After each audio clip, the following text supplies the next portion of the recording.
పవర్‌లోకి రావడానికి సోషల్ మీడియాని వాడతారు. పవర్‌లోకి వచ్చాక ఆ సోషల్ మీడియా సత్తా ఏంటో తెలుసు కాబట్టి దాన్ని కట్టడి చేయాలంటారు. ఇదివరకు పేపర్‌లని వాడారు. ఆ పేపర్‌లని వాడుకున్నాక చివరికి ఆ పేపర్‌లని కట్టడి చేశారు. చివరికి పేపర్‌ల యాజమాన్యాన్ని బానిసలుగా మార్చుకునే రాజకీయ పార్టీలు. మన రాష్ట్రమే ప్రత్యక్ష సాక్ష్యం. ఇటొక బానిస, అటొక 2 బానిసలు. ఇట్లాగా నడిచిపోయినియి. మిగతా మధ్యస్థంగా, తటస్థంగా ఉండే పత్రికలని దారుణంగా వేధించుకు తిని చివరికి ఆ పత్రికలు మూసుకునే స్థితికి తెచ్చారు. టీవీ ఛానళ్ళు అట్లాగే అయింది. కర్ణాటకలోనైనా అట్లాగే జరుగుతోంది.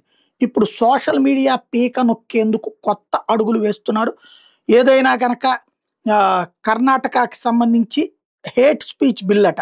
దాన్ని ఇప్పుడు తయారు చేసుకొచ్చిందేంటంటే ఏదైనా సరే క్రిమినలైజెస్ రీట్వీట్స్ లాంటి అంటే ఎవరన్నా ఒక స్టేట్మెంట్ ఇస్తే దాన్ని రీట్వీట్ చేసిన క్రైమేనట.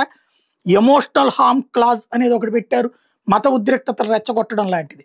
వీళ్ళు ఏమైనా మాట్లాడొచ్చు. అది ముస్లింల మీద పెట్టరు, క్రైస్తవుల మీద పెట్టరు. ఒక్క హిందువుల మీద మాత్రమే పెడుతుంటారు. హిందువుల అణచివేత, హిందూ సంఘాల యొక్క చైతన్యాన్ని తొక్కేసేటందుకు కాంగ్రెస్ ప్రభుత్వం తాజా నాటకం ప్రారంభించింది.